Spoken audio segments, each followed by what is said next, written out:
जय हिंद प्यारे साथियों। कैसे हो आप सब? बिल्कुल मस्त होंगे। U Victor classes YouTube channel पर आप सभी का बहुत बहुत स्वागत है।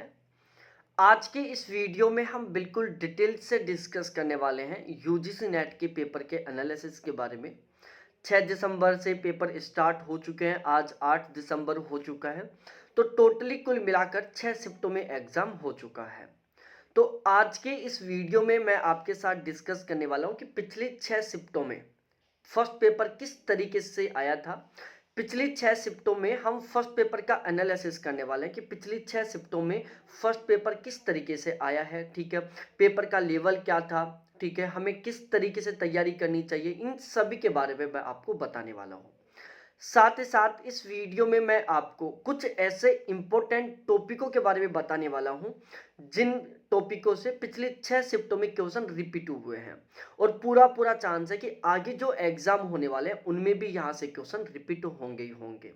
तो आज मैं यहां पर आपको जो टॉपिक बताने वाला हूं वो वेरी वेरी इंपॉर्टेंट टॉपिक है और इन टॉपिकों से पिछली 6 शिफ्टों में क्वेश्चन रिपीट हुए हैं। तो पूरा पूरा चांस है कि आगे भी क्वेश्चन रिपीट होंगे, तो इसलिए आप इन टॉपिकों को तो एक बार जरूर अच्छे तरीके से पढ़ ही लेना, ताकि इन टॉपिकों से यदि क्वेश्चन बने तो वो आपका किसी भी हाल में गलत ना हो। देखो, सबसे पहले यदि हम पेपर के बारे में समझने की कोशिश करें कि फर्स्ट पेपर का पेपर लेवल कैसा था। देखो, फर्स्ट पेपर का जो पेपर लेवल है वो मॉडरेट टू मॉडरेट लेवल का कह सकते हैं। ठीक है, कुछ लोग मॉडरेट टू टफ लेवल का बोल रहे हैं, ठीक है, कुछ लोग मॉडरेट लेवल का बोल रहे हैं, लेकिन ओवरऑल जो पेपर था वो मॉडरेट लेवल का था। ठीक है, मॉडरेट से थोड़ा सा हम टफ भी कह सकते हैं, बाकी टफ लेवल का पेपर हम नहीं कह सकते। अब टफ लेवल का पेपर उन लोगों को लगा है जिन्होंने सही ढंग से तैयारी नहीं की। जिन लोगों ने एक सिस्टमेटिक तरीके से तैयारी की है ना, उन लोगों को बहुत ही अच्छा स्कोर होगा यहाँ पर। और उन लोगों के अनुसार जो पेपर था वो एक मॉडरेट लेवल का था। अब आपने बिल्कुल भी तैयारी नहीं की है या फिर आपने एक अव्यवस्थित तरीके से तैयारी की है, तो प्यारे साथियों फिर तो आपको बिल्कुल टफ लेवल का लगेगा ही लगेगा पेपर। और मैंने एनालिसिस किया इन 6 पेपरों का। हमारे बैच में बहुत सारे कैंडिडेट थे जो फर्स्ट पेपर के बैच में जुड़े हुए थे और जिनके अलग अलग सब्जेक्ट थे, उनसे हमने फ़ोन पर भी बात की है। तो उससे मेरे को एक कंक्लूजन ये निकला कि जो फर्स्ट पेपर है ना, उसमें बहुत गजब का स्कोर करना बहुत ज़्यादा टफ नहीं है। उसके लिए बस एक सबसे ज़्यादा ज़रूरी है, आपको फिलहाल के पेपर लेवल और पेपर पैटर्न के अकॉर्डिंग बहुत अच्छे तरीके से तैयारी करनी है और आपको एक सिस्टमेटिक तरीके से तैयारी करनी है। ठीक है, कुछ लोग क्या करते हैं, वो चारों तरफ भटकते रहते हैं। भटकने का मतलब है वो कभी कोई वीडियो देखते हैं, कभी कोई वीडियो देखते हैं, कभी कोई वीडियो देखते हैं, कभी कोई वीडियो देख रहे हैं। ठीक है, वो मतलब एक तरीके से चारों तरफ चल रहे हैं। यूट्यूब पर कोई वीडियो डाला, वो वीडियो देख लिए, फिर दूसरे वीडियो देख लिए, फिर कोई किताब पढ़ लिए, फिर कोई किताब पढ़ ली। मतलब उन्होंने पढ़ाई तो बहुत की है, लेकिन उन्होंने एक व्यवस्थित तरीके से पढ़ाई नहीं की। ठीक है, तो जो कैंडिडेट अव्यवस्थित तरीके से तैयारी कर रहे हैं, कोई टॉपिक किसी प्लेटफॉर्म से पढ़ रहे हैं, कोई टॉपिक किसी प्लेटफॉर्म से पढ़ रहे हैं, कोई टॉपिक किस बुक से पढ़ रहे हैं, ठीक है, बिल्कुल ही अव्यवस्थित तरीके से तैयारी कर रहे हैं, तो उन लोगों का तो यहाँ पर बिल्कुल भी अच्छा स्कोर नहीं होने वाला। लेकिन जिन कैंडिडेटों ने 2-3 महीने भी बिल्कुल व्यवस्थित तरीके से तैयारी की है ना, तो प्यारे साथियों उन लोगों का बहुत अच्छा स्कोर होगा, ये बिल्कुल 100% श्योर है, क्योंकि पेपर मॉडरेट लेवल का आया है। दूसरी बात की जाए, देखो टोटल 50 क्वेश्चन होते हैं, 50 क्वेश्चनों में से 5-7 क्वेश्चन होते हैं जो बिल्कुल आउट ऑफ सिलेबस होते हैं, बहुत ही डीपली तरीके के होते हैं। क्योंकि जब पेपर बनता है तो उसमें सीन क्या होता है, 8-10 50 क्वेश्चनों में से 8-10 क्वेश्चन ऐसे होते हैं जो बिल्कुल ईजी होते हैं, जो ऑलमोस्ट सभी को आते हैं। 8-10 क्वेश्चन ऐसे होते हैं जो बहुत ज़्यादा टफ होते हैं, जो केवल और केवल उन्हीं कैंडिडेटों को आते हैं जिन्होंने बहुत ही डीपली तरीके से तैयारी की है। और बाकी के जो क्वेश्चन है, लगभग 30 से 35 जो क्वेश्चन होते हैं ना, वो एक मॉडरेट लेवल के थे। ठीक है, जिन क्वेश्चनों को केवल वो कैंडिडेट ठीक कर सकते हैं जिन्होंने एक सिस्टमैटिक तरीके से तैयारी की है। तो ओवरऑल यदि आपने सिस्टमैटिक तरीके से तैयारी की है, आपने कंप्लीट सिलेबस को कवर किया, तो आपको बिल्कुल भी चिंता करने की जरूरत नहीं है। आपको मोटिवेट रहना, 100% आपका पेपर बहुत ही अच्छा होगा। ठीक है, अब आपको बार बार भटकना नहीं है। ठीक है, यहाँ पर मैं कुछ टॉपिक बताने वाला हूँ जहाँ से पिछली 6 शिफ्टों में क्वेश्चन रिपीट हुए, एक बार उनको देख लेना। बाकी अब ऐसा नहीं करना कि आप वो मैराथन देख रहे हो, ऑब्जेक्टिव क्वेश्चन देख रहे हो, वो देख रहे हो। और यहाँ पर मैं हर बार बोलता हूँ, सबसे बड़ा नुकसान केवल और केवल उन्हीं कैंडिडेटों को होने वाला है जिन्होंने ऑब्जेक्टिव क्वेश्चनों के वीडियो देखे हैं, जिन्होंने ऑब्जेक्टिव क्वेश्चनों के मैराथन देखे ना, उन लोगों का पेपर किसी भी हाल में ठीक नहीं होने वाला। मैं अभी भी बोल रहा हूं, मैं आगे भी बोलूंगा, ठीक है, क्योंकि ये मेरा पर्सनली सेल्फ एक्सपीरियंस है। हाँ, यदि आपने खुद ने कंप्लीट सिलेबस को अच्छे तरीके से किसी भी प्लेटफॉर्म से कंप्लीट किया है और फिर खुद ने आपने प्रैक्टिस क्वेश्चन किए हैं, ठीक है, तो यदि आपने खुद ने प्रैक्टिस क्वेश्चन किया है तो उससे क्या होगा, आपकी खुद की अंडरस्टैंडिंग कैपेसिटी बढ़ी है, ठीक है, आपका अंडरस्टैंडिंग लेवल बढ़ा है, आपका क्वेश्चन का आंसर पुटअप करने की जो कैपेसिटी है कि इस क्वेश्चन में हमें आंसर क्या देना है, इस क्वेश्चन की डिमांड क्या है, ये समझने की कैपेसिटी आपकी बढ़ी है, ठीक है। तो अब हम यहां पर बात करते हैं पेपर के बारे में कि कौन कौन से टॉपिक है जहां से सबसे ज्यादा क्वेश्चन रिपीट हुए हैं। इसके अलावा प्यारे साथियों, यदि मैं मैथमेटिक की बात करूं, देखो मैथमेटिक का जो सिनेरियो है ना वो बदल चुका है। अब की बार तो बिल्कुल ही थोड़ा सा अलग देखने को मिला है। पहले सिंपल इंटरेस्ट से मैथमेटिक में क्वेश्चन आ जाता था, प्रॉफिट लॉस से मैथमेटिक में क्वेश्चन आ जाता था, ठीक है, ज्यादा से ज्यादा एवरेज से आ जाता था, ठीक है। लेकिन अब जो मैथमेटिक का जो पोर्शन है वहां से लगभग 2-3 क्वेश्चन आ रहे हैं, और जो मैथमेटिक के क्वेश्चन है ना वो मेरे प्यारे साथियों सबसे ज्यादा आ रहे हैं टाइम वर्क से आ रहे हैं, डिस्टेंस से आ रहे हैं, रेलगाड़ी से आ रहे हैं, मिक्सर टाइप के मिश्र अनुपात के भी क्वेश्चन आए हैं, कंपाउंड इंटरेस्ट से क्वेश्चन आ रहे हैं। तो यदि आपका मैथ बहुत अच्छे तरीके से तैयार नहीं है तो मैं आपको रिकमेंड करूंगा कि आप मैथ को बिल्कुल साइड में रख दो, ठीक है, मैथ को बिल्कुल भी टच मत करो, यहां पे टाइम मैथ में मत वेस्ट करो यदि आपका मैथ सही नहीं है, और वहां पर भी मैथ में टाइम वेस्ट मत करना, ठीक है, क्योंकि मैथ के जो टॉपिक है ना वो बहुत ही डिफिकल्ट लेवल के आ रहे हैं। इसके बाद हम रीजनिंग की बात करें, अब की बार जो रीजनिंग वो बिल्कुल इजी आ रही है। रीजनिंग के जो क्वेश्चन है वो नंबर सीरीज से ऑलमोस्ट सभी सदा आते हैं, अब की बार भी आ रहे हैं, अल्फाबेट सीरीज से भी आ रहे हैं। तो रीजनिंग के क्वेश्चन वो कैंडिडेट भी ठीक कर देंगे जिनका रीजनिंग कमजोर है, ठीक है। अब जिनका बहुत ही ज्यादा कमजोर है वो तो ठीक कर नहीं पाएंगे क्योंकि हमारा पेपर का लेवल थोड़ा सा स्टैंडर्ड का आता है, लेकिन जिन लोगों का रीजनिंग ठीक ठाक है ना वो लोग रीजनिंग के क्वेश्चन ठीक कर सकते हैं। उसके बाद हम बात करें डीआई, देखो डीआई में आपको ट्राई जरूर करना है, ठीक है, क्योंकि टोटल 6 डीआई आ चुके हैं 6 शिफ्टों में, जिसमें से 2 शिफ्ट के डीआई ऐसे थे जिनको उन कैंडिडेटों ने भी ठीक किया है जिन्होंने डीआई को कभी सोल्व नहीं किया, वो केवल मैथमेटिकल कैलकुलेशन के बेस पर थे, ठीक है। वो कैसे थे, कैलकुलेटिव टाइप के थे, जैसे यहां पर 4-5 नाम लिख दिया और यहां पर बता दिया औसत सबसे ज्यादा कौन सा था, सबसे कम कौन सा था, सबसे ज्यादा कौन सा था, इस टाइप के कंपेरेटिव टाइप के क्वेश्चन आए थे।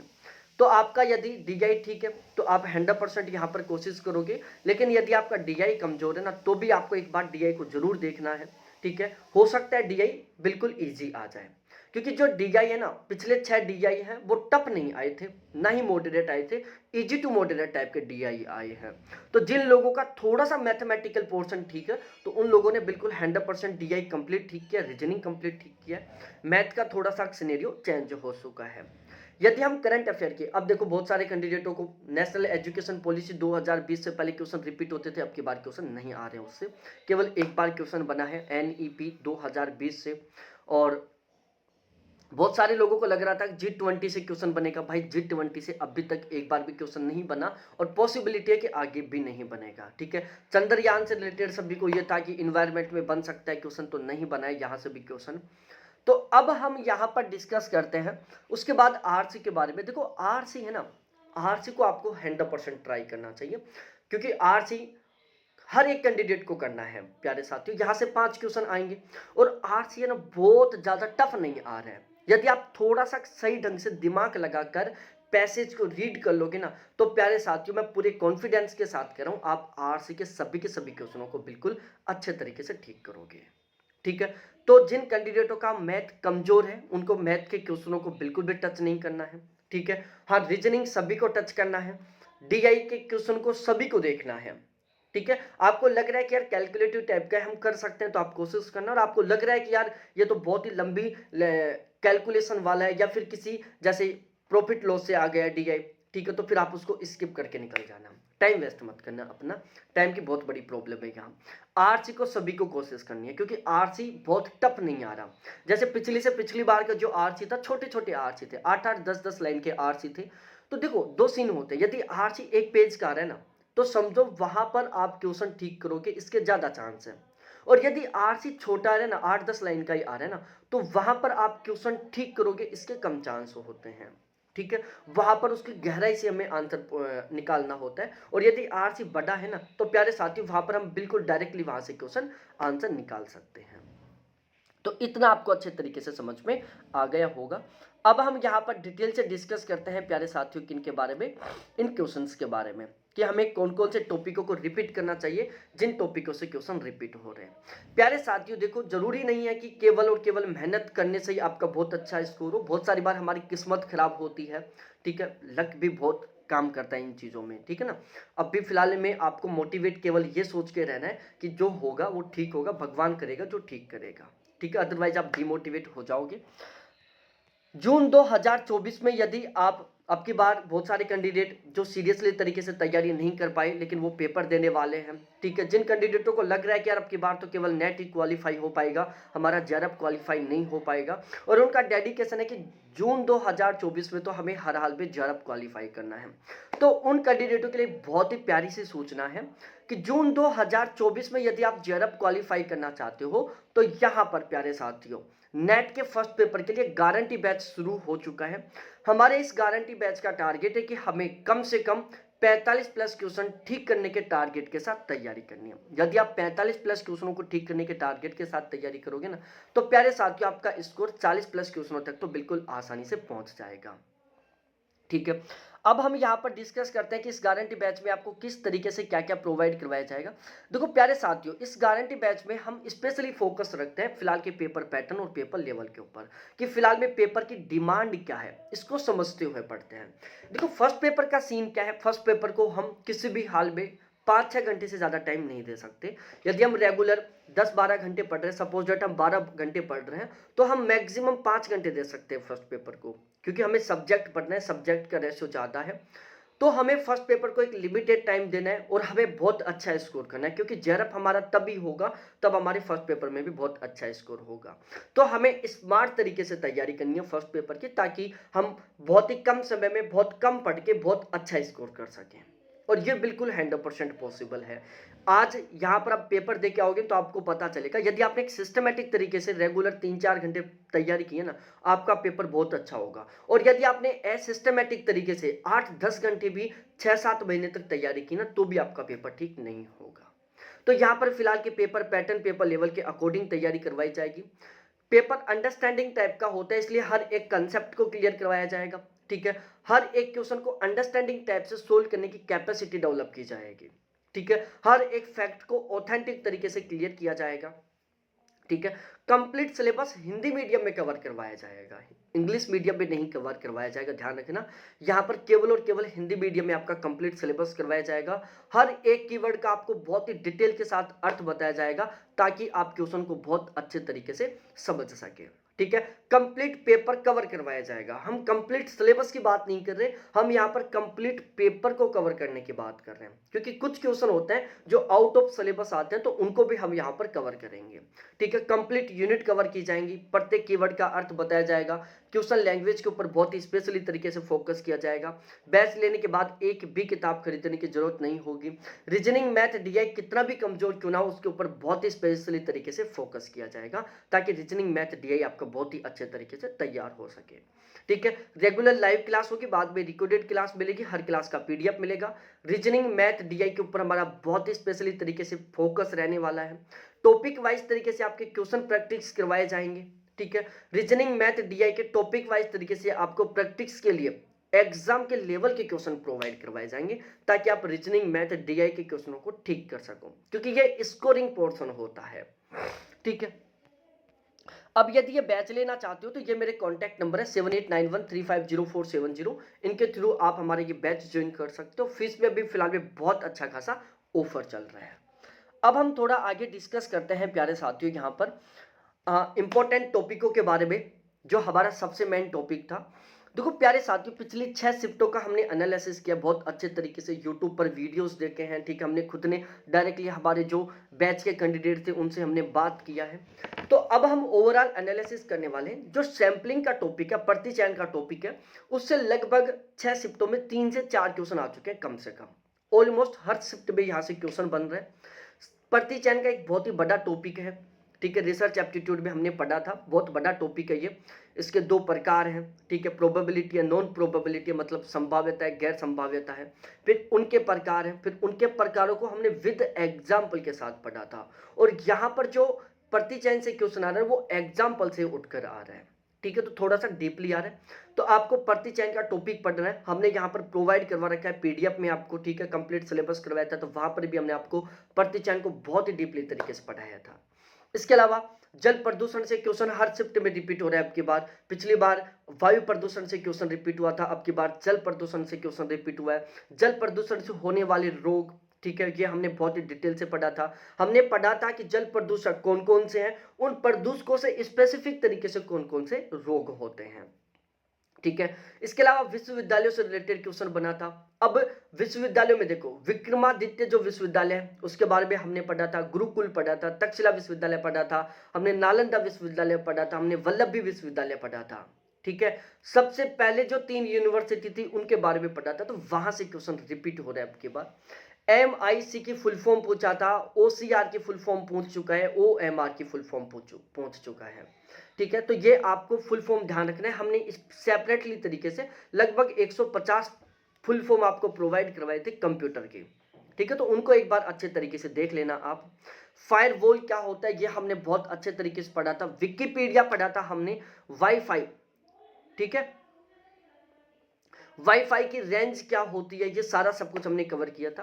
तो फालसी से हर बार क्वेश्चन बनता है, ये एक ऐसा महत्वपूर्ण टॉपिक है। मैं पिछले 3-4 साल की बात कर रहा हूं, पिछले 3-4 साल में फालसी से हर बार क्वेश्चन बनता है, ठीक है। हर बार क्वेश्चन बनता है फालसी से। फालसी 2 प्रकार की होती है, एक फॉर्मल फालसी हो जाती है, एक इनफॉर्मल फालसी हो जाती है, फिर उनके टाइप्स हैं बहुत सारे, ठीक है। तो अब की बात डायरेक्टली फॉर्मल इनफॉर्मल से 2-3 बार क्वेश्चन बन चुका है। तो अब यदि आप आगे एग्जाम देने वाले हो तो आप फालसी के जितने भी प्रकार है, हमने टोटल फालसी के 19 प्रकार पढ़ा चुके हैं विद एग्जाम्पल के साथ, तो उनको एक बार आप जरूर देख के जाना। यहां से जो क्वेश्चन बन रहा है वो डायरेक्टली डेफिनेशन टाइप का नहीं बन रहा। यहां पर क्या कर रहा है, वो उदाहरण दे रहा है, फिर पूछ रहा है कि यहां पर कौन सी फालसी है, ठीक है। बिट बाइट जो मेमोरी के टाइप्स हैं, यहां से क्वेश्चन बन रहे हैं। इंटरपर्सनल जो कम्युनिकेशन है, भाई कम्युनिकेशन के प्रकार बताए थे हमने, इम्पर्सनल होता है, इंटरपर्सनल होता है, इंट्रापर्सनल होता है, ठीक है। तो इनको आपको अच्छे तरीके से एक बार रिपीट कर लेना है, ठीक है, रिवीजन कर लोगे। बाकी बैच में तो हमने बहुत ही डिटेल से पढ़ाया था इसको, एक बार सरसरी नजर से देख लेना इन टॉपिकों को जो हमारे बैच में थे, और जो बैच में नहीं है उन लोगों को इन टॉपिकों को बहुत ही डिटेल से तैयार करके जाना है। उसके बाद में हम सांस्कृतिक संप्रेषण से क्वेश्चन बना है, ठीक है, ये हमने नहीं कवर करवाया था। सांस्कृतिक संप्रेषण यहां से क्वेश्चन बना है। कम्युनिकेशन के जो मॉडल है, भाई हर कोई टीचर पढ़ाता है कम्युनिकेशन के मॉडल, तो उनको एक बार देख लेना। आगमनात्मक तर्क और निगमनात्मक तर्क, ठीक है, गुणात्मक और मात्रात्मक शोध। भाई लोगों, ये 2 ऐसे टॉपिक हैं जहां से हर शिफ्ट में क्वेश्चन बन रहा है, आगे भी बनेगा। और पिछले 2-3 साल के पेपर उठा के देख लो आप, हर शिफ्ट में इन दोनों टॉपिकों से आपको एक क्वेश्चन देखने को मिलेगा ही मिलेगा। तो आगमनात्मक तर्क, निगमनात्मक तर्क, ये दोनों तर्क क्या होती हैं, इनकी विशेषता क्या होती है। यहां पर आगमनात्मक निगमनात्मक से क्वेश्चन क्या पूछ रहा है, एग्जाम्पल दे रहा है। एग्जाम्पल दे रहा है कैसे, 4 गुना 5 बराबर 20 बराबर, फिर पूछ लेता है आगे कि ये किसका उदाहरण है। मतलब वो उदाहरण से नियम की ओर जाने की कोशिश करता है उदाहरण में, और उदाहरण में वो नियम से उदाहरण की ओर जाने की कोशिश करता है, ठीक है। क्वेश्चन में वो एक एग्जाम्पल लिख देता है मैथमेटिकल टाइप का, और उसमें वो क्या करता है, जब हम उस क्वेश्चन को पढ़ेंगे तो ऐसा लगेगा कि यार ये नियम से उदाहरण की ओर जा रहा है या उदाहरण से नियम की ओर जा रहा है। तो वो हमें पता चलाना है और उसके बेस पर हमें अनुमान लगाना है कि ये किसका उदाहरण है, आगमनात्मक का है, निगमनात्मक का है। सादृश्य मूलक तर्क के बारे में डिस्कस करें। सादृश्य मूलक तर्क के बारे में बताऊं तो प्यारे साथियों, 2019 से पहले हर एक शिफ्ट में ब्लड रिलेशन से क्वेश्चन बनता था, सादृश्य मूलक तर्क से क्वेश्चन बनता था, लेकिन अब की बार यहां से क्वेश्चन नहीं आ रहा है, ठीक है। कारणात्मक अनुसंधान, भाई यदि हम पहले की बात करें ना, पहले की शिफ्टों में, तो आप पहले की शिफ्टों को उठाकर देख लो प्यारे साथियों, आपको एक्स पोस्ट फैक्टो रिसर्च से और एक्शन रिसर्च से हर एक शिफ्ट में क्वेश्चन मिलेगा, हर एक शिफ्ट में। लेकिन अब की बार जो क्वेश्चन आ रहा है वो कारणात्मक अनुसंधान से आ रहा है। तो इस टॉपिक को विद एग्जाम्पल मैं आपको समझा चुका हूं, तो एक बार आप रिवीजन कर लेना। और जिन लोगों ने यहां पर नहीं पढ़ा है तो वो एक बार कारणात्मक अनुसंधान को बहुत ही डिटेल से तैयार कर लेना। उसके बाद में पीएच स्केल प्यारे साथियों, अब भी हमने 5-7 दिन पहले पीएच स्केल को पढ़ा है, ठीक है।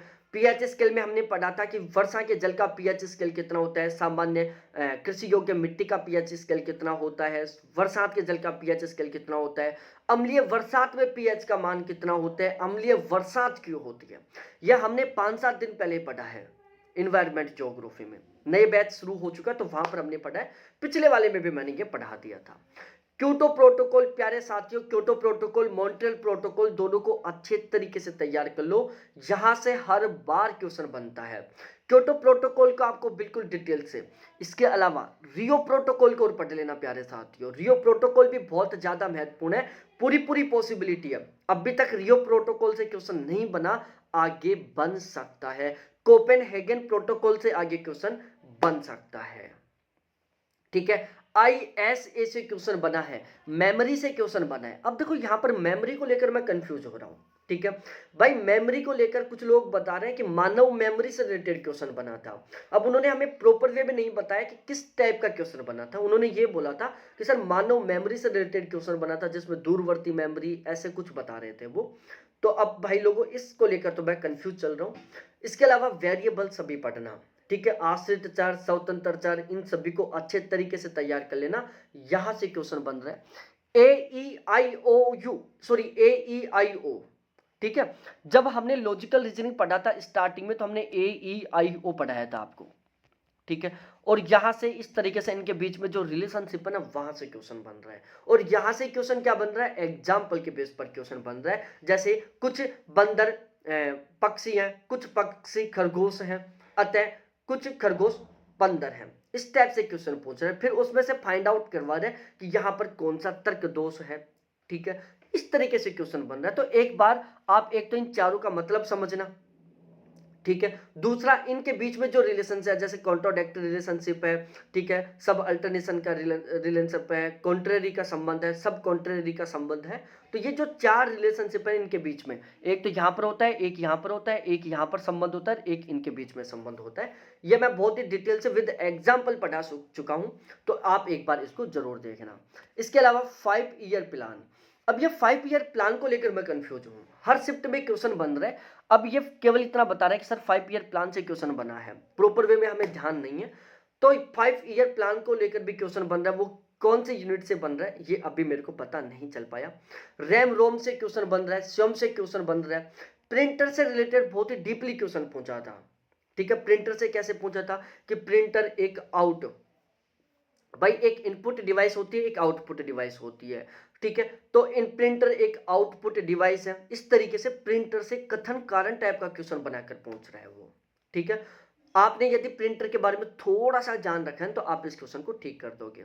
गैगनीज अधिगम सिद्धांत, भाई लोगों अधिगम के सिद्धांतों से क्वेश्चन बन रहा है, ठीक है। तो अधिगम के मैंने टोटल 5 सिद्धांत पढ़ाए थे, पांचों के पांचों सिद्धांतों को तैयार कर लेना।